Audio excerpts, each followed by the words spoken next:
I got told to kill myself because kids were that upset about Donald Trump becoming the next president of the United States. The general movement towards cancel culture, I think, also just confuses our generation a lot with a need for diversity in thought. Going to be coming out of school with about $170,000 in debt. It's very much a real problem, and you can't afford to buy a home at this point. The foster care system is not good. It's corrupt. If you're going to ban abortion, you have to fix the child care system. Green energy to me isn't the fact that we have it. It's the fact that it's at the expense of the American taxpayer. In order to change our mindset on how we get those policies to better reflect that goal, it has to come from the voters. It has to come from the bottom up. We need a change in politics.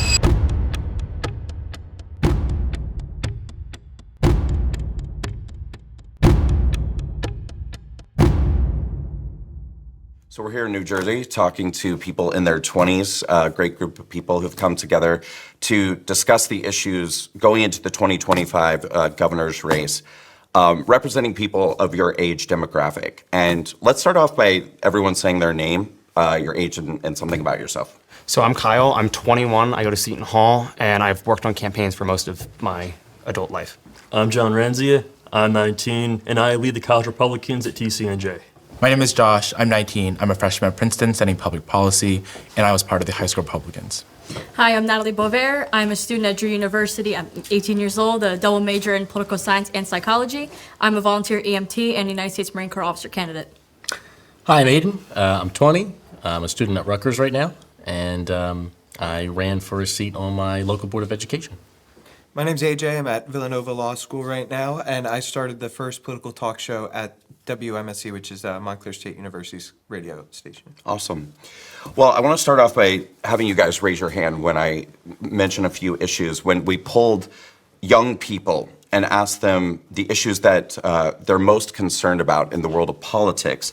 Now, this is young people on all sides of the aisle, all spectrum. As we know, the majority of young people tend to be liberal and vote Democrat. So I'd like to hear from you guys. Raise your hand if climate change is one of the most important issues to you politically. Yeah, so I'm not any big climate change enthusiast. I'm not gonna be Greta Thunberg and go out and protest in the streets. But I think that it's important that we keep environmental protections really strong and that we defend the environment really strongly. And I think that it's not a good idea to take out, a bunch of regulations for companies in terms of pollution or their carbon emissions. I think that it's important that the government is, promoting policies that keep our environment and our air clean and not necessarily a super dramatic policy change, but I think that it's important that we just have those policies in place. Do you think that the issue of climate change is in any way manipulated by the left or abused in any way? No, for sure. Yeah. For sure. I think that there's a lot of fear-mongering that goes on with climate change that I think pushes people to go and, kind of go crazy for it, which I don't think is useful at all. I think that there is definitely fear-mongering, and it's pretty harmful, I think, to the overall movement that, Republicans and Democrats both want to keep our environment clean and for those policies, but I think the fear and the news outlets that keep promoting in 20 years we'll all be dead kind of stories, those are not helpful at all, in my opinion. Okay. Can I jump in on that? Please. So I grew up on the Jersey Shore, right by Seaside Heights, and I think, especially with this past administration, something that's really affecting New Jersey would be the windmills, the offshore windmills that they're putting out. And I remember when they started doing the drudging under the ground to sort of get that set up, there were all of these whales and mammals that were washing up on the beach. And everyone was like, maybe it's because you're putting out sounds waves and they're confusing the animals, that's how they communicate. And then, of course, the Democratic administration was like, that's definitely not happening. When we do changes in the environment, it doesn't matter. Right. But when Republicans, want to drill for oil, then the entire environment's going to go to hell in a handbasket. Right. So I do think that there's a clear double standard there, and I do think it's important. To your point, I mean, I grew up on the beach. I know that the beach is eroding. Right, the line is getting smaller and smaller as the years go by. So it's an important note. I do think that the Democratic Party's kind of gotten it all wrong, but. Yeah. Well, let me ask. Okay, so for all of you did not raise your hand that climate change was an important issue to you. Do you believe in having clean air, clean water, a clean environment? I think part of it is the question of whether it's one of the most important issues versus whether it is an important issue. Obviously, there are two different questions, but I'm not somebody who's going to sit here and say that, having clean air, clean water, and, making sure that we're protecting our natural spaces like, our national parks or whether it be our beaches. That's, I think, should be important to anybody, especially important to me. But at this time, I think when a lot of young people are facing questions specifically regarding the economy, our standard idea of what the American dream is, you have to at some point create a priorities list, right? And you say, okay, is the priority of my life making sure that I never operate a gas vehicle, I stop using natural gas in my own home, I don't have a front lawn and plant all drought-resistant rocks on there, or whatever the case may be. That's kind of like, it's a balancing act. And I think that part of what maybe the Democratic Party, the left, gets wrong about this is they fail to understand that, they can't just expect everyone to drop everything they're doing and make that their primary concern. Well, I think the point of my question, though, too, was that we can draw a line. There's almost this representation, and you hit on this topic a little bit with the hypocrisy of the messaging. It's almost as though if you don't care about climate change, then you don't care about clean air, you don't care about clean water. I think we can care about clean air and clean water without manipulating the topic of climate change. I'm agreeing with your infrastructure thing, because right now in the area where I live, we can't cut down trees to preserve our power lines, preserve our water lines, but you can cut down entire preserved lots of land for housing. Like, how does that make sense? That there's a double standard, as we all agreeing on. There's this double standard that you can cut down all this preserved land that actually keeps our water clean, keeps our air clean, but you put housing there that then isn't meeting the eco standards that we're supposed to meet. Like, you're overdoing it. Right. Anybody else? Sure. I mean, the whole big thing with green energy to me isn't the fact that we have it. It's the fact that it's at the expense of the American taxpayer. Meanwhile, I have places like India, like China, who are causing more damage to this world than we could ever dream of. And as a result of that, our manufacturing base has been destroyed. Like you said, building windmills off the East Coast has been destroying our industries along there as well. Meanwhile, China and India still go unpunished what they're doing. And that's a really good point, too. We seem to take on sort of the lion's share of the blame internally for the pollution that's happening when, in fact, we're not creating the majority of the pollution. But let's, I also want to see, raise your hand if one of your top concerns is the Supreme Court striking down Roe versus Wade. So, in my opinion, I don't agree with the idea of banning abortion, because at the end of the day, all that does is ban safe abortions, because then it's going to turn into, let's say, how the US bans drugs. People are going to go to Mexico and other countries to get these drugs, and they're not regulated in the way that the US would under the FDA. It'll be the same thing with abortions. You can try to criminalize that, but if you fly to another country and do it and come back, what are they really going to do about that? And then that also puts the woman at risk, as well as the child, as again, that can cause internal damage to the woman and can also affect her ability to ever have children again.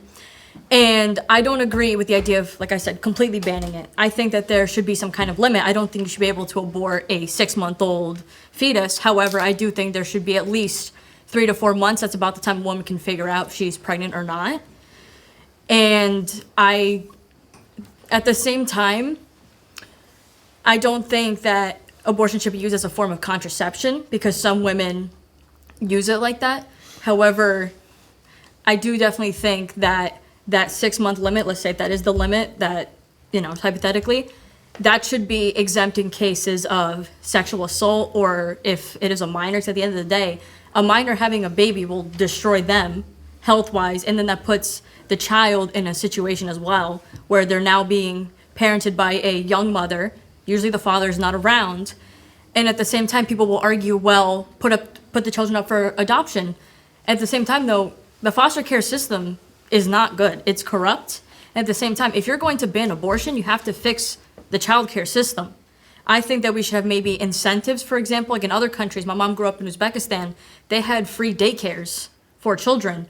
Because here's the thing, having a child is so expensive. A 16-year-old mother, for example, cannot afford that. So what happens to the child? They're, running around in the streets unsupervised. And then that usually turns into them getting into legal trouble. Is there anybody at the table who would support a total abortion ban? No? So raise your hand if you think that abortion should be legal in certain instances. Okay, that's interesting because I think that a lot of you men at the table, young men, are conservative. I think many of you have been conservatives your whole young lives, and I think if we asked that question maybe decades ago, we would have gotten a different response. So, do you feel that your generation is sort of moving a little bit on the issue of abortion? So I feel like where we're moving is towards a culture of life, which is that we want to be able to have families, be able to have kids, move forward. Like as a gay guy, like there are different barriers to entry to having a child that I'm gonna have to go through that aren't really being talked about. And instead we're talking about taking the ability away from a woman to be able to have another child down the line, which is where like, if there's a miscarriage Are you happening. talking about IVF? Yes. Okay. Well, if a woman has a miscarriage, you need to be able to flush out her system to be able to have another child. So that should be common sense within the life movement because you're trying to promote having children. I have to say, I kind of just really oppose the idea of the two labels, pro-life and pro-choice. Principally speaking, because it allows each side to demonize each other. You have the pro-life side that said, "Oh my God, you're murdering babies," then you have the pro-choice that says, pro-choice side that says, "Oh my God, you're taking away women's rights," right? And I think it's okay to recognize that two things can be true at the same time. In regards to yes, at some point in that pregnancy, it is morally wrong to have an abortion, right? Let's say just 9 months. I think generally speaking, most people universally agree with that. It's also acceptable to say society in general cannot force standards of morality that are very divided in our own culture, right? Onto say for example a young woman who or young woman, young man, two people involved in the act, right? Who say we can't tell them you're forced to have this. So there has to be some kind of common ground where it is and kind of is not. Well, I think that currently, right now, 2 states in the country, New York and Virginia, have abortion up until the point of birth, at least those 2 states. Why do we need that? We don't. I don't think so. So I'm sorry. I was just going to say, I do think it should be noted that talking to a group of younger conservatives from the state of New Jersey plays a role here, right? I bet you if you asked the same thing from a group of young conservatives in Texas, you'd get a different answer. I think that what we forget is that we are a nation that is built up of 50 different societies that interplay and interact differently. That's why I don't think that the decision to overturn Roe v. Wade was the wrong one, and I think legally it's the proper decision. However, I do believe in instances of rape, incest, life of the mother, that abortion should be allowed in those areas. I think that you mentioned New York and Virginia. Again, a Republican in New York and Virginia isn't going to have a platform most of the time that's going to say we should ban all abortions. New Jersey's the same way. I just think culturally in each state it's going to be different, and that's why this should be a state issue. Yeah, and that's such, I think, a smart and interesting point that you just made, 50 sort of separate societies, because it is a really good argument, I think, for why this should be decided by states and not a federal issue. Because even people your age, you're saying, if we had the same conversation with 18 to 26-year-olds in, say, Texas or maybe even Florida or something, we may get a very different response. I think so. I think back to AJ's point, I think it's interesting, though, because I think after Roe v. Wade was overturned, there were states that had ballot measures that would, ban abortion or enshrine abortion in the constitutions. And I think if you see Kansas, for example, it's a red state.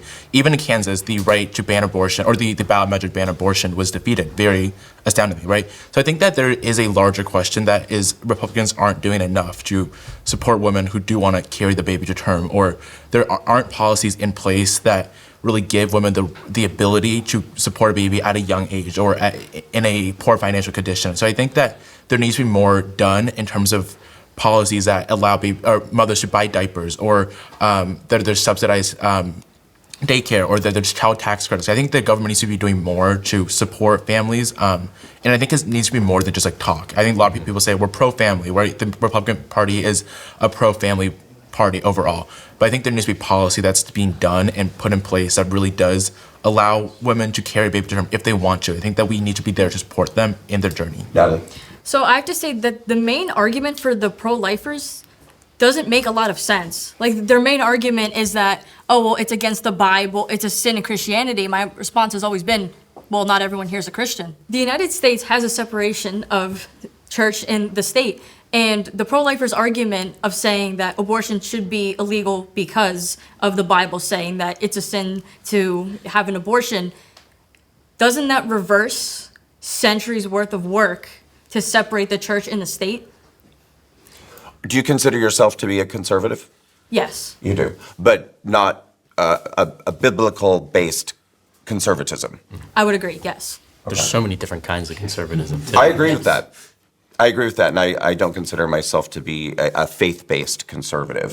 And I think that's kind of where we see this issue evolve. Like during the 90s, particularly, like you know, you could say that theology and conservatism kind of like were pretty intertwined, right? It was a critical voting bloc for Republicans, you know, to win in a lot of the swing states.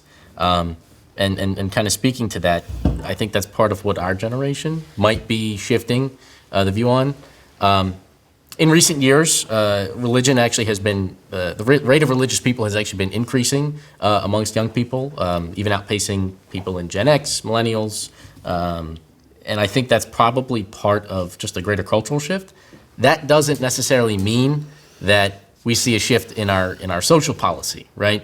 Again, two things could be true at the same time, right? You could believe that, like, you know, hey, maybe I may personally not be in favor of abortion. That doesn't mean I could go to my neighbor and tell them that they can't have it, because I can't force my values on them. Sure. John, did you have any thoughts on the matter? I am that faith and flag type conservative that does stick by Bible-based politics.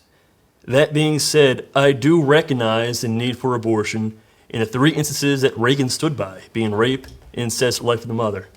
And I think that if we as a nation decide to stand against that, then we'll be standing against all principles that both my faith stands by and that we as Americans stand by. What do you think about what Natalie said about some people inserting their faith too much into politics? I think that some people certainly do that. Me personally, most of my viewpoints can be backed by science or other social factors. But again, I do completely recognize that some people lean completely on faith and use it as a crutch of sorts. Do you feel like you separate your own faith from, pushing that onto other people in your own political views? Again, my faith shapes my views don't shape my faith. Likewise, I don't push my faith on others because, again, that's not my business. My business is to act as an individual, to act in a manner that I see fit, but not to force anyone else to operate in that same mindscape. Yeah, I was going to say, I think back to your point, I think that there are instances of people who will use their faith as backing for abortion or for their, pro-life stances. But I think that there is a very strong natural law argument that conservatives have proposed or have pushed now with why abortion is bad. I think that there is really strong defenses of the rights of a baby and the right to exist. I think that people have, there are strong arguments that aren't just based in the Bible and aren't just Bible, verses. I think that there are the arguments that we have to consider in terms of natural law, in terms of human rights and those conditions. Does anyone here feel like the Republican Party is too strict on the issue of abortion? Does anyone get frustrated with the Republican Party's positions on abortion? So 100%, I noticed that the main people on the pro-life argument are men. And every time I run into this conversation with a man, I have told him that at the end of the day, men do not have to worry about being sexually assaulted with the possibility of a pregnancy. Women do. And at the end of the day, the issue of abortion is between a woman and her doctor.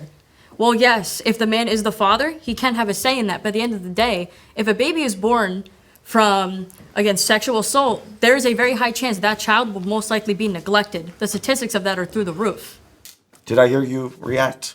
I was gonna go, I feel like the Republican Party focuses on it too much. Like, by us focusing on the issue at the degree we do, we've allowed the Democrat Party to label Republicans as an anti-woman party, an anti-this party. But really, it's actually one of the most broad big umbrella party that exists. Like, realistically, we take in, the gay Republican to the Bible Republican. All those people sit under the same tent, but that's not noticed because we are seen as the anti-this, anti-that, anti-woman. Oh, well, you want to take people's rights away. And we're like, not really. Like, not really. When you meet us down on like the ground, like, yes, your talking heads in D.C. might say that, but come sit on a campaign on the ground and you're not going to see that. Well, I will say quickly, I think that there is a big marketing problem with the Republican Party. And I, as a former liberal myself and was a Democrat and a liberal for much of my young adult life, I definitely believed that the Republican Party was anti-woman or anti-women's rights because of their stance on abortion. It wasn't until I walked away from the Democratic Party and I became a Republican that I really saw, even if I don't necessarily agree with everybody's position, you know, I know people who are 100% against any abortion, no exceptions, but I can at least understand and appreciate now that they're coming from a position of wanting to protect the life of an unborn baby. And so I think the marketing message that Republicans are anti-woman or anti-women's rights, I believe is disingenuous. I think we marketing started to see a shift in how that marketing is played. And I think the first glimpse of it that we've received was during the vice presidential debate. If you paid attention to what J.D. Vance's comments were on those issues, he said, yes, historically speaking, the Republican Party has had a hard time marketing the fact that they do care, you know, about women and they do care about the entirety of the family unit, right? That being said, he also said, we need to humanize this issue. We need to understand that we're coming from a perspective of, again, a young woman who, you know, like you said, may have been sexually assaulted, right? The amount of challenge that could bring to somebody's life. And we, as Republicans, weren't necessarily having those conversations as part of our policy discussions. I like that he said that. That's the camp that I'm in, is that when we are having that conversation, that 100% needs to be a factor that we're thinking about. Let's shift gears for a second. I want you guys, let's shift gears to a different topic for a second. I would like you to raise your hand if it is of concern to you as young people in your late teens, early or 20s, the ability to own a home, the economy, student loan debt. Raise your hands. We've got hands and feet. Everything's going up in here. All right, who wants to start? So I'll jump on this. So right now I am 21. I'm about to graduate in December. I'm not buying a house. The job market's not really there. I can barely afford to keep a car, be able to start paying off my debt. Like, it is terrifying looking at cost of living right now and then the policies being implemented by just who's in power. They're not looking at us. They're not caring about the conversations in the dorm room. Like, I go back to my dorm room basically from class going like, okay, I'm being told this in class. I sit in the classroom, I'm like, okay, so you guys think that we're gonna be able to get a job. I go back to my dorm room, I'm like, any of us have jobs lined up? Anyone know where they're gonna live in 5 years? We'll be living at home. We'll be living with their parents. Do you have student loans as well? Yeah, I'm going to Seton Hall. It's a good school, but it's a bit pricey, so debt's gonna be there. And with that debt, I can't buy a home. I have to stay home for 5 to 10 years to be able to pay off that debt, to then even possibly think about buying a home. And we're looking at how fast like the housing prices are going up and that there's no real housing apartment opportunities really in New Jersey because you have to make a really low amount to be able to qualify for low-income housing. And then you can't get a quality apartment unless you're making 3 times whatever that rent is, which means you're needing to make excessive amounts of money just to be able to find somewhere to live. Like, that's... I grew up in the 80s and 90s, and when I was growing up, all the parents in their 20s and 30s all owned their own homes. Even people who had trade jobs, not high-paying corporate jobs. I think that everybody felt like that was something that was attainable to them at that time. Can I jump in here? I'm being the elder member of this panel. I mean, I'm in law school right now, right? And I'm not going to be going into a big corporate law job. I'm going to be going into public interest. So, I took out a lot of debt. I was lucky I didn't have as much undergrad, but I'm going to be coming out of school with about $170,000 in debt, all told. Going into not a very, very high-paying area of the legal profession. It's very much a real problem, and it doesn't matter seemingly where you live, which state you're going to be moving into. You can't afford to buy a home at this point. You can't afford to take out a loan with interest rates being through the roof. And look, I'm not going to sit here and pretend that I know how to answer the major issues of the economy, but what I can tell you is that those factors lead directly into the lack of hope in our generation and the lack of inspiration in our generation and the fact that people in our generation have given up on what makes America so great, which is the fact that you can go and be whomever you want to be no matter where you come from. I'm from middle class background, through and through. My parents weren't lawyers. I went to law school. I worked my ass off to get to where I am. And now I'm going to be entering a profession, which a lot of people sit back and they're like, oh, as a lawyer, like whatever. Yeah, you're picking up the tab. Exactly. Yeah. But I mean, that's not there. Even my friends that are walking into corporate 6-figure salary jobs, they're like, I don't know where I'm going to live. I don't know what I'm going to do. They can't buy a house. They're going to have to rent, right? So I think that what we have done to an entire generation of people by having this market the way that it is saying you're staying at home with mom and dad. There's no hope for you. You're not going to be able to get a house. You're going to be saddled with all of this debt, and you're going to have to deal with it. Families are going to be had later in life, right? By the time my parents were my age, they had 2 kids, planning a third. They had a house. They were average young Americans, That's 26, right? Not me, and not my friends. So I think that I don't know how to fix it, and I'm not going to pretend that we do, but what I do think we need to fix 100%, and I do think there's a reason why the Trump campaign sort of started to resonate more with young people this time around, is that there has been a complete lack of hope in the generation. And I think that administration and during their campaign spoke to that more than the other side. Who has student loan debt? I have quite a bit of it. I'll just start with saying that. And the fact is that when I was growing up, I was told, go to college, get a higher education, you'll be set for life. That's not how it's playing out. Let's just face that reality right now. The job market right now is atrocious. It seems like you have to go beyond the bachelor's degree to even have a chance in the job market. But what's that going to leave with? Just more student debt. And for most of us who come from that working class, from that middle class background, this debt's like a shackle. You can't get out of it. You have to try to pay it off, but good luck getting a job to pay it off. When you look into your futures and you think about what your life might be like in your 30s or your 40s, do you feel hopeful looking far into the future? Not just the immediate future, but... I think you have to be. Not because of any societal factor that has encouraged me to do so, and I think that's kind of what we're all touching on here. I feel as though I'm getting ripped off just about anything. That being said, I mean, what else would be the purpose of life? I mean, I think that's the whole purpose of why our country was founded. It's something my parents have taught me. When I was born, neither of my parents had a college degree between the two of them. They worked so hard to provide a good quality life for me and my siblings. And that's something that, I can't forget in terms of trying to continue that journey of making the success better. That being said, it's going to take so much more hard work than it previously had to. And I'm not necessarily here to say that that's like so terrible, I don't want to put the work in, because I think there is that perception about young people is that, we don't want to work really. It's not even that. It's just that has to be recognized that like, okay, what I'm doing now, if I was born 30 years ago doing it, I would have had this by now. I'm doing the same thing and I have this, right?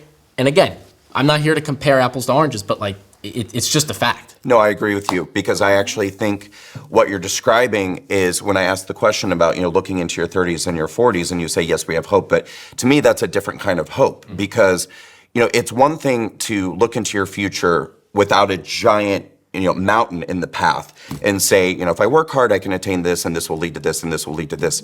But you're describing having a mountain in your path that you guys have to work around. And I think do you feel that your country let you down? I mean, I don't know if our country has let us down. I do think, though, that, and it goes to some things that other people said before, there's an inflation in degree because we've pushed college on kids for so long. And that inflation in degree says you can't get out a bachelor's degree and have a step forward. That's the equivalent of a high school diploma 30 years ago, right? So now you're saddled with the debt with that. I mean, the country has let us down in a lot of ways. I don't know how much to blame the country, because I think that, at least on a societal level, they were trying to do the right thing to say, go to college and you'll be better. Right? All of our parents probably encouraged us to go to college. My parents also didn't have a degree, right?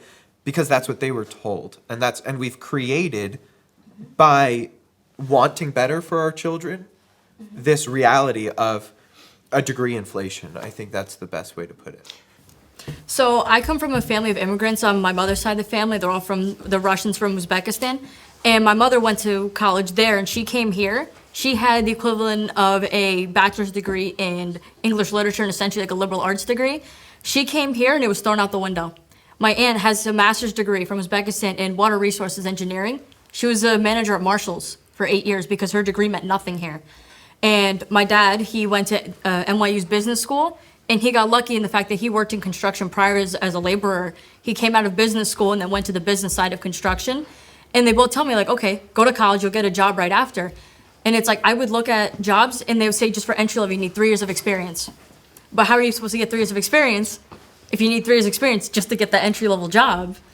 Like, Well, so you don't have student loan debt. no. So when you think about your future, what your life might be like, later in your 20s and your 30s, maybe even one day in your 40s, do you feel hopeful? So I feel hopeful honestly, I'm very lucky that being an officer candidate in the Marine Corps, if that works out for me, once I come out of law school, I would go active duty where I would have a job, a place to live, and my basic expenses covered. However, every time I'll talk to my mom, she'd always tell me, if this doesn't work out for you, you're screwed, essentially. Because even she was saying how she knows so many people like coming out of law school, last year of law student, that can't find jobs. Or they go into the public section of law and they have, $170,000 worth of debt that they can't pay for. So then that pushes everyone towards big law, which not everyone is interested in. And then how's that going to work if now we can't get lawyers for the other sections which pay less?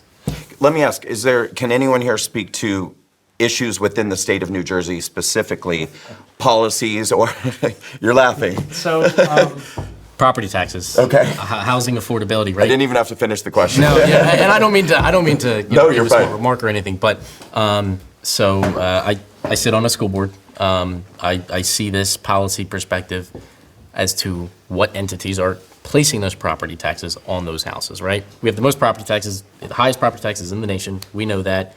Some of the most expensive housing markets in the nation. I can't tell you how many countless peers I know in college who are saying, I either have to move to a different part of the state, or I have to leave the state entirely. And I think it's sad because I love New Jersey. I know a lot of my friends, they want to stay here, their homes are here, their families are here. They just can't. A lot of that comes from the fact that, the state has provided limited support for a lot of local school districts, forcing them to have really high property tax rates to be able to fund the schools, fund the teachers, the salaries, the pensions, the benefits, the buses, the everything. And that gets expensive. What I struggle with is we're looking at those same kids that are in those schools saying we're going to spend all this money to make sure you have a really good education. But once you get out, I'm sorry, you can't stay here because you're not going to be able to afford it with student loans, let alone a mortgage of a house that 5 years ago was $250,000. Now it's $500,000. Again, depending on where you live, it's unsustainable.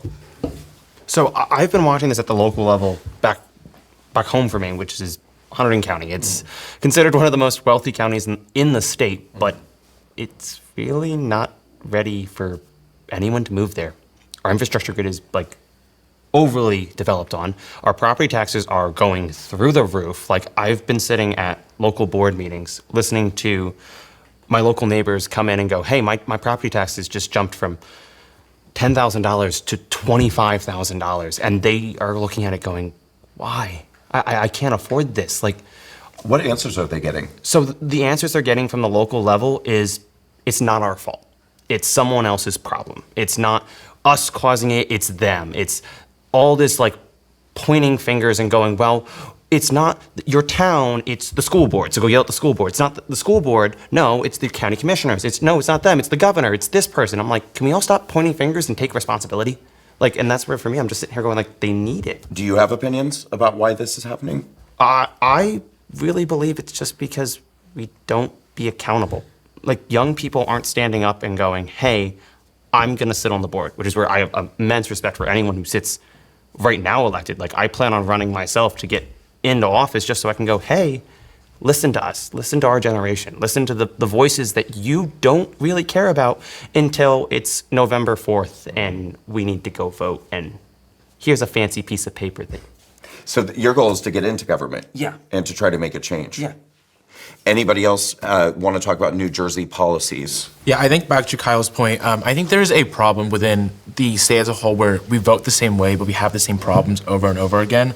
And it's like, it begs the question of, like, if we're voting for the same party over and over again and the problems keep coming up, like, there has to be some sort of connection there. So I think that... Which party are people voting for? like the Democrat Party here in New Jersey. But I think that, like, if you keep voting for Democratic, congresspeople and senators, right, and we aren't getting anything solved, then I think it begs the question of why are we doing that? Like, why do we keep digging ourselves into the same hole? So I think that, I don't know. I don't know a solution to it, but I think that there should be some sort of... The definition of insanity is doing the same thing twice and expecting a different What I've result. noticed is going to school in South Orange, I listen to the conversations that happen in the classrooms, and the same kids who are out there going, I'm going to go work on this Democrat campaign, I'm going to get a senator elected here, or I'm going to re-elect our governor, and I'm like, but you guys are complaining in class that you guys don't like the direction the state's going, you can't afford to be here, you can't do this, you don't like this, but okay. That makes sense. That's the insanity thing. Like, I think it also comes down to kind of the fundamental difference between maybe what a Democrat thinks and maybe what a Republican thinks. Maybe some of those Democrats, they expect the government to solve their problems, right? Whereas some people are able to recognize, like, okay, well, the government caused this problem in the first place. I'm not the first one to expect, yeah, they're going to fix it for me. And I think that we're seeing people trust the government less and less, especially in New Jersey. I also think that's why we're seeing some political trends that are shifting in New Jersey. I mean, you saw it in the most recent election. If you had said that New Jersey was going to vote only 5 points for a Democrat in a presidential election this century, I'd be like, you're kidding me, right? But it happened, and that's probably one of the reasons why.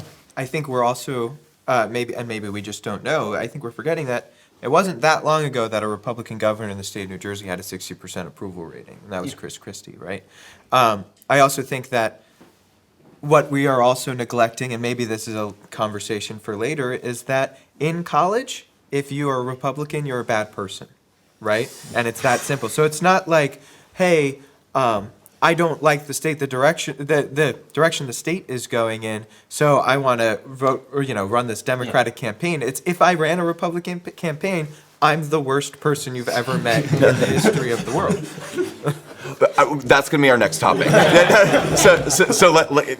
We'll wrap this one up, but before we do, I'm going to go back to you for a second. Remind me what you were just saying a second ago, because I wanted to ask you a follow-up question. Regarding Just a second. the fundamental difference between how a Democrat might think about the solution to this problem come and how a Republican might think the solution can be. So Nope. Democrats were saying, Democrats might be like, No, the it was government after can that. solve the problem. The thing you just said. The Democrats think that the government can solve the problem, whereas the government caused the problem in the first place. which is what the Republicans think. Right. So I'm not going to be the first one to trust them to solve the problem. Yeah. And then I also was saying something about how we're seeing, that's probably one of the reasons why we're seeing a shift. The cultural shift, that's what it was. What are some of the ways in which you feel like we're seeing a cultural shift? What are some examples of that? So I have to say, like in a lot of public policy classes, political science classes, yes, I totally agree that it is completely one way. The professors, they make it seem that way. The students. All right, then let's move on to let's tie it into the next topic, Right. because that's what I'm going to do. Okay. Okay. Raise your hand if you are in college or recently went to college. Okay.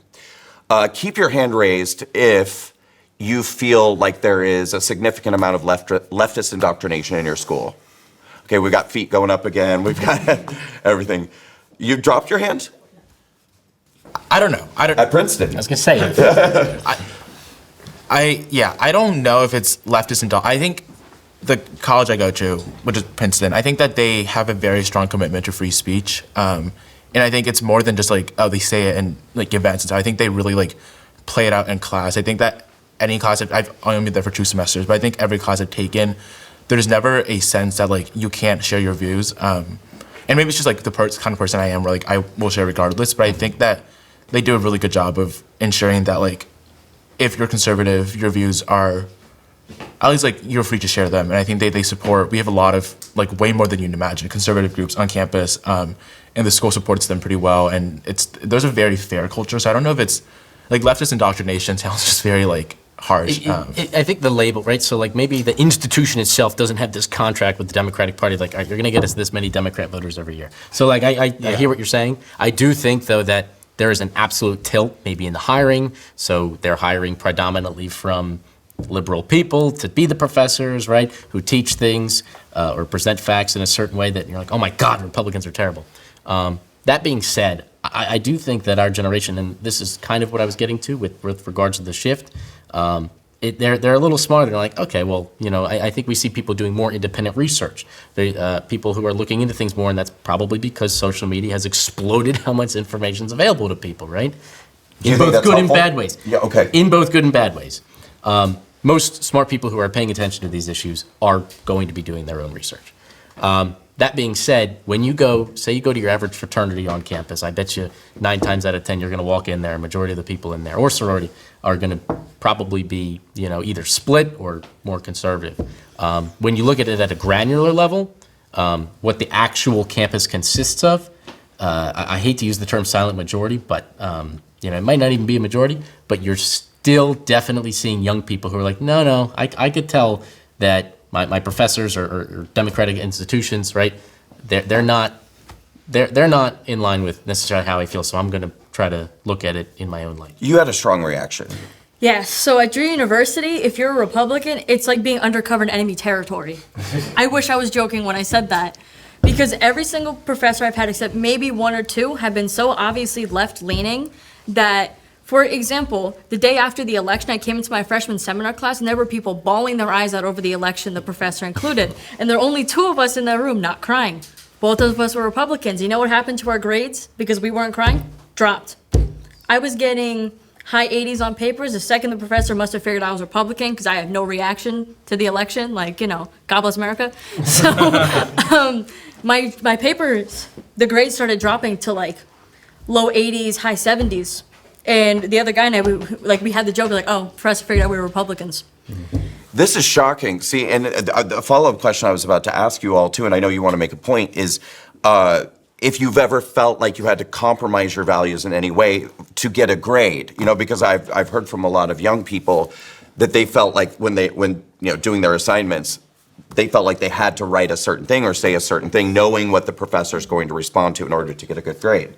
On paper, I am the largest communist writer you are ever going to read. But then in class conversation, it's way different. Yeah. I agree with what happened with you after the election. I went into my political science classes, and we had classes that were canceled because kids were that upset about Donald Trump becoming the next president of the United States. I was sitting in my dorm room that night with a group of kids that I'm friends with. I had kids crying in the room, and I stood up to the group and I was like, guys, why are we crying? This isn't going to change anything. Nothing's going to change like that. Nothing's going to change really quickly. It's a president. We've had a new one the last 16 years. We've had a different person. Well, yes, Trump's now back, but it's been flipping back and forth, but we're still struggling. Nothing's gotten better, but okay, let's see if this changes something. Like, why are you hating on me? What reaction did you get to that? I got told to kill myself, and it was really difficult. Yeah. I'm no longer friends with those people anymore. And then I went to class and I got the same thing, which was go kill yourself. You voted for Donald Trump. And I went, yes, I voted for Donald Trump. I am not ashamed of it. Well, sorry, quickly, and you're a gay man. Yeah. Both me and my partner voted for Donald Trump. We worked on the Trump campaign. We door knocked for Donald Trump, Curtis Bashaw, and Tom Kaine. Like all the candidates in my area, every local person, we door knocked for them. But you're a young gay man, that's 2 boxes right there that should make you more liberal. But you're standing up, espousing what you truly believe, what you truly feel, and you're being told to kill yourself. Yep. On a daily basis.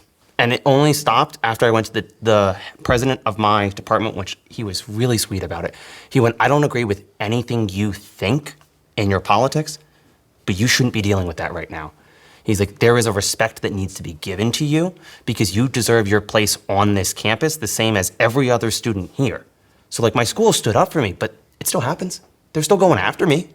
Like, we're not allowed to have a Republican club on my campus because they don't want politics. But you have all these groups that are posting about Trump is evil. Is there a Democrat group? There are groups that meet that are Democrat, and they are very clearly partisan. They do not let Republicans. Liberal causes. Yeah, like the Gay Straight Alliance, they didn't allow me to join their group because I was a Republican, and because I've worked on Republican campaigns. They didn't want to let me in. I wish I could say I was shocked. But as a gay conservative and Trump supporter myself, I know how tolerant the LGBT community can be. I was just going to say, kind of along those lines, right, for the party that hates Donald Trump so much because they espouse him to be a racist, a bigot, incredibly discriminatory, they themselves fail to pass the mirror check sometimes when they are looking at, take for example, a gay conservative. So I'm sorry you have to go through that. Just kind of jumping off the point of, sorry, I lost my train of thought. You can. Okay, so to jump off basically everyone's train of thought about like being a Republican in college, at Drew University, the school has not been involved in this, but there was a Republican who got their tires slashed. And we couldn't even, they weren't even in the Republican club that I'm trying to build because they didn't even want like the bad press being associated with it. And they found out he was Republican, and I don't know how, but they came back to their car and their tires were slashed. Did that student receive support? And essentially, I actually lost most of my friends at college, and I'm also a commuter too, so it's already being hard being disconnected from the campus as it is, where a girl that I was friends with figured out I voted for Trump, and then I go to her Instagram story about an hour later, and it basically said along the lines of, if you voted for Trump, you're racist, you hate everyone, you're transphobic, you're homophobic, every kind of phobic you could think of was in that list. Are And you I'm- any of those things? No. I'm just an EMT that's going to the military. Of course, I would lean right. I love the automatic conclusion to those ideas and labels to somebody as opposed to maybe coming up to me and asking, why did you vote for Trump? Right? That question could go a long way in maybe coming to a common ground. Well, could I tell you guys quickly too, I left the Democratic Party about 7-8 years ago, and I very publicly walked away. After literally like decades of being a Democrat, I lost more than 90% of my friends, endured a lot of the treatment that all of you guys and the same types of things being said to me and done to me. To this day, I have never had one of my former friends come to me and simply ask, why did you change your mind? It's never, ever happened. Go ahead. Yeah. So to this point, when I was in college, I was very much an outspoken person on campus. I started a political talk show. I wrote for the newspaper, and I never shied away from my views. And I will say that Montclair supported me 100% through that.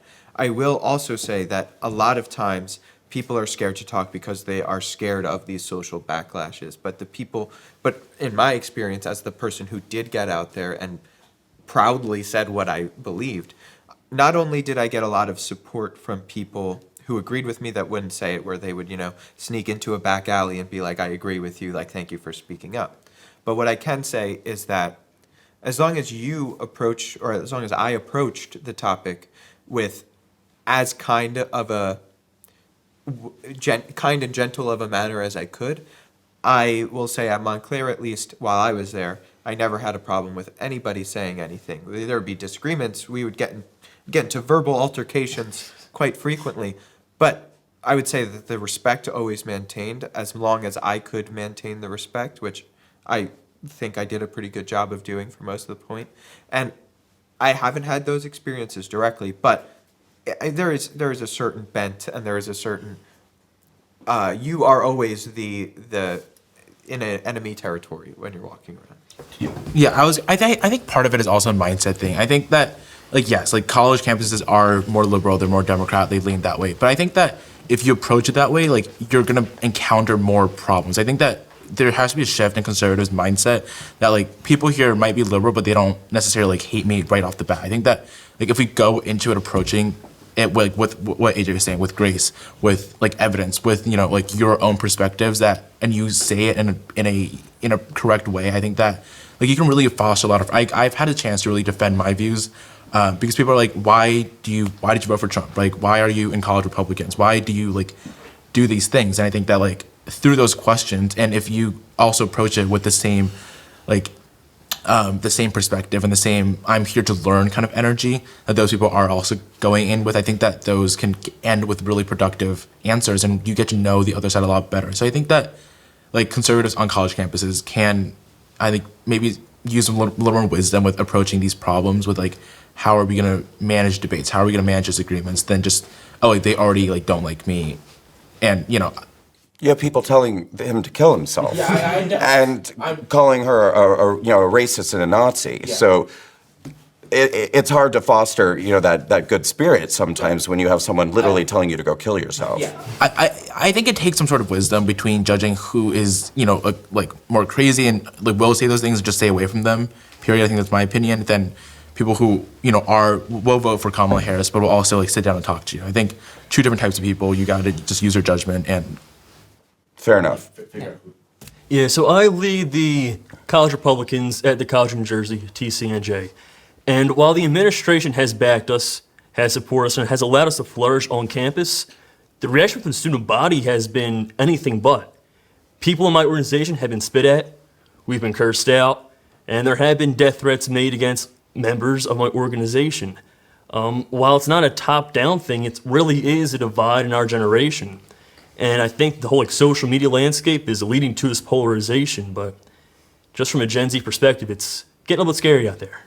I want to come speak at your school. I think that would be a good time. So when we look at the 2024 election compared to the 2020 election and how Kamala Harris performed compared to Joe Biden, particularly with age demographics, Kamala Harris lost the most ground with men ages 18 to 29, and then the second group that she lost the most ground with was women 18 to 29, so the youngest age demographics with both genders, which is interesting. Why do you think that is? Why do you think that more young people were shifting over to Republican voting?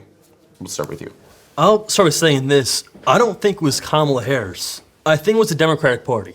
From 2020 to 2024, they said everything is fine. Everything is okay. The American dream is still alive. Go out there, young kids, go out there and achieve and succeed, and you'll be just fine. But that's not what we're seeing. No one at this table right now can say that the job market's good. We can't say the economy's good.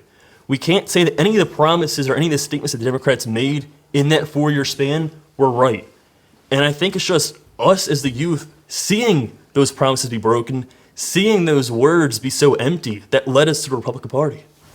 I look at a little bit different of a perspective. I think what really drew young people away is the like political correctness movement and cancel culture that Democrats push so heavily. I think that like it's one thing to like have a Trump presidency and like people are yelling on Twitter about how he's like a racist and all these things, and like that's like one thing. But I think seeing Biden in office and seeing them push all this like rhetoric with gender ideology, like weird they, them, whatever pronouns, right? All this stuff, like that doesn't make sense to us. Like we don't, that just like doesn't add up for us. I think that like, and the Kamala Harris embodied a lot of that with the way she put herself out there, the way she talked. I think she like embodied PC to a lot of people, and that just like doesn't make sense to our generation. Like, why do I have to?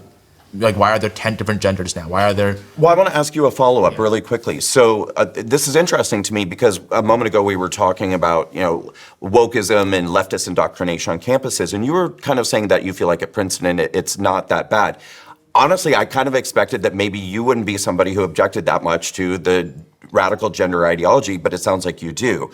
Like, you find that to be confusing and strange. Yeah, and I think that in conversation with my peers, a lot of people also find the same thing where it just doesn't make sense that, like, fine, people have sexual differences with their orientation, but I think that doesn't make sense why the government is pushing, all this trans stuff, all this stuff with gender, different pronouns and stuff like that. I think, and the general movement towards, like, cancel culture, I think, as a whole, like, beyond pronouns, beyond gender stuff, also just confuses, like, our generation a lot with, like, there is a need for diversity in thought, and I think that Kamala Harris embodied the opposite of that.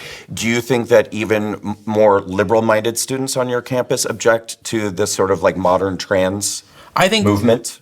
There's, maybe some of the very liberal students don't. I think they like probably believe that pretty strongly. If you're like looking at like gender sexuality study majors, like they're probably not the people I'm talking about. But I think the people who like might have just like, oh, like my parents voted Democrat, my friends voted Democrat, but like you're like kind of wishy-washy.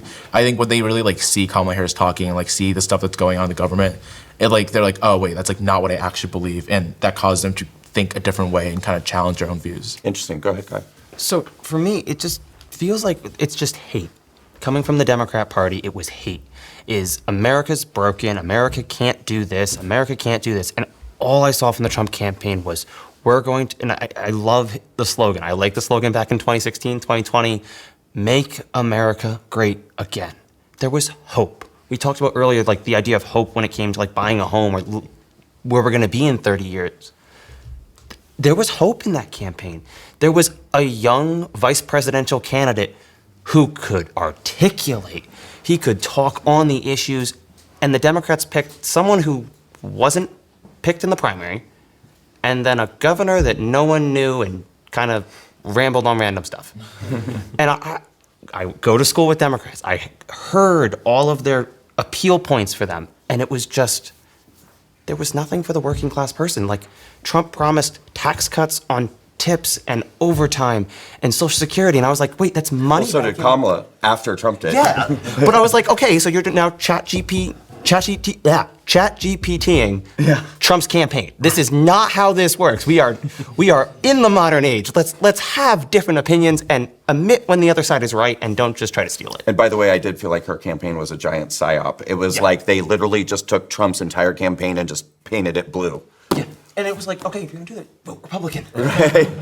I think what we're also sort of neglecting here with those young age ranges is that you ripped youth away from people for years with COVID, that we didn't have to be locked down for as long as we did. And I think we've gotten to a point where we realize that. And when I turned 21 in 2020, right? So like right after my 21st birthday, the world shut down. And at first you were told 2 weeks, and that 2 weeks became, a year and a half, nearly 2 years of restrictions, locking down, fear mongering. So I think that young people had this very, very bad taste and strong distrust of government and of media institutions.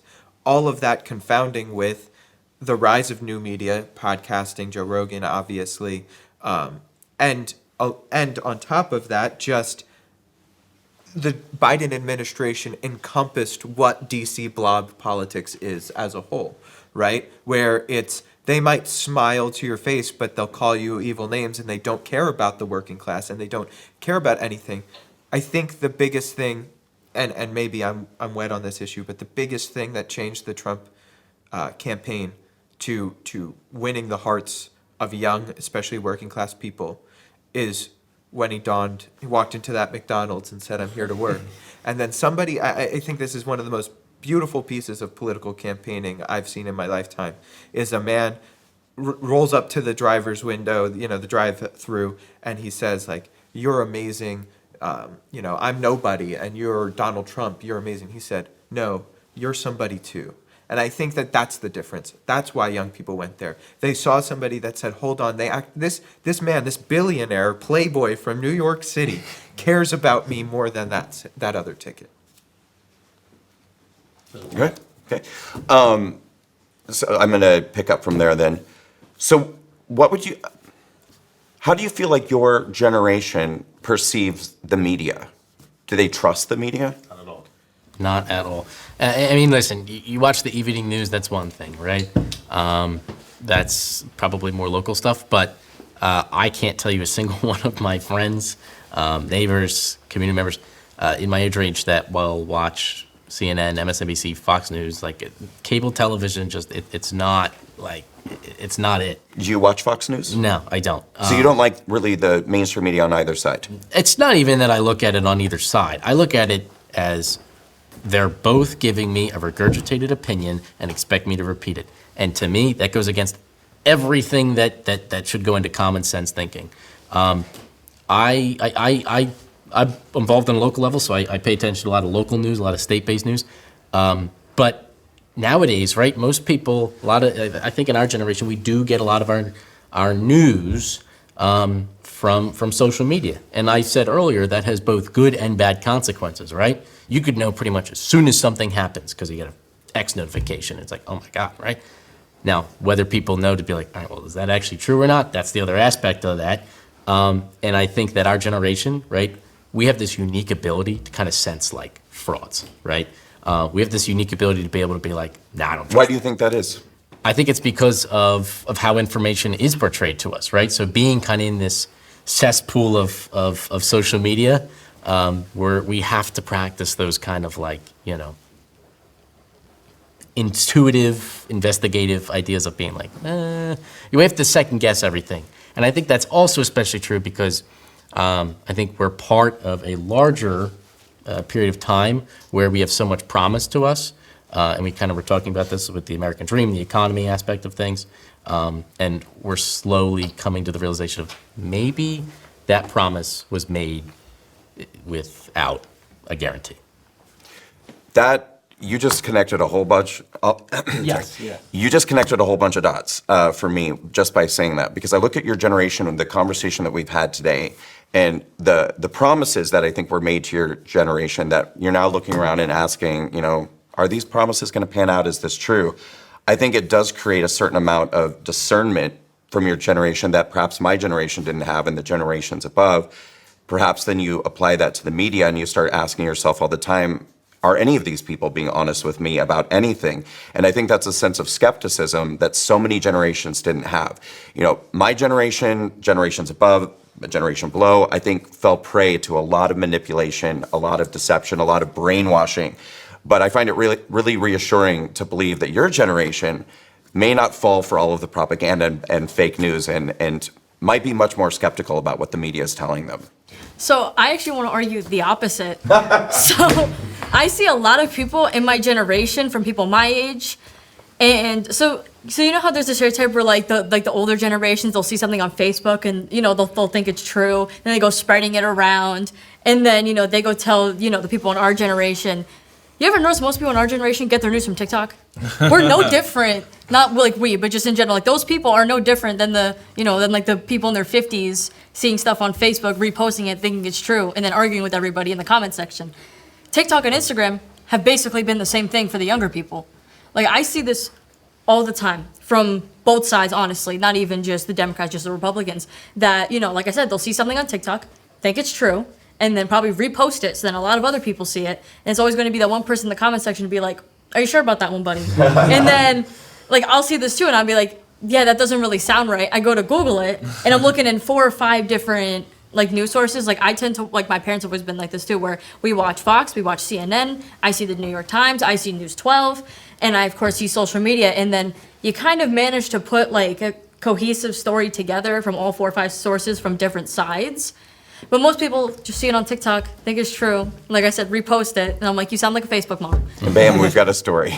All right, so we have to end it here, guys. Let's do this, and let's try to be really brief because we are out of time. So let's wrap things up today. I'd love to hear from everybody. What is your hope for New Jersey? Yeah, New Jersey, I think, is the greatest state in the country, truly. Most by diversity of people, thought, and just natural landscape, right? We have mountains to beaches to farms.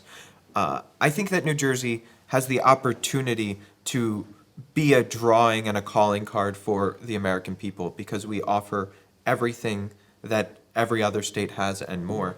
My hope for New Jersey is that they start getting their politics to match what the possibility of the state could be. I'm somebody that has moved out of New Jersey and will likely start my career in life outside of New Jersey. But I always would love to come back if they can figure their stuff out. I love this state.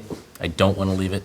However, I have that conversation several times with my girlfriend. We try to plan our future. It has to be a conversation that most young people are having. I don't want future generations to have that conversation. Do I think that there's a viable path to get there? Absolutely. In order to do that, though, my hope is that we change our politics. We have so many politicians in New Jersey, whether they be Congress people, senators on the state level, national level, who have been entrenched in the way that New Jersey politics works for years, decades sometimes, that it completely clouds the vision of what changes are necessary to get us to a point where young people can be successful in this state. In order to change our mindset on how we get those policies to better reflect that goal, it has to come from the voters. It has to come from the bottom up. We need a change in politics. So I love being in New Jersey. I am a Jersey girl through and through. However, we definitely need to change our politics, and we also need to change the politicians. Because I think we need to start focusing on the quality of the politicians we are voting for and not the fact that they fill a quota. So I think, again, we need to focus more on education, experience. What relevant experience do they have to be speaking about certain issues?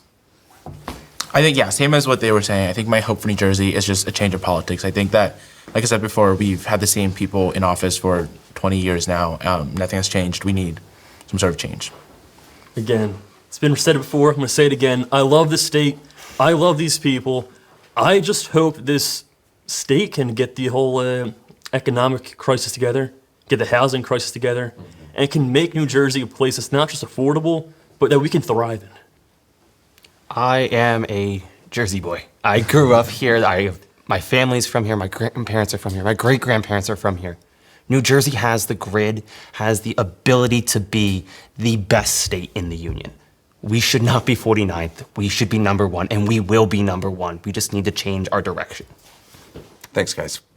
Thank you. Thank you.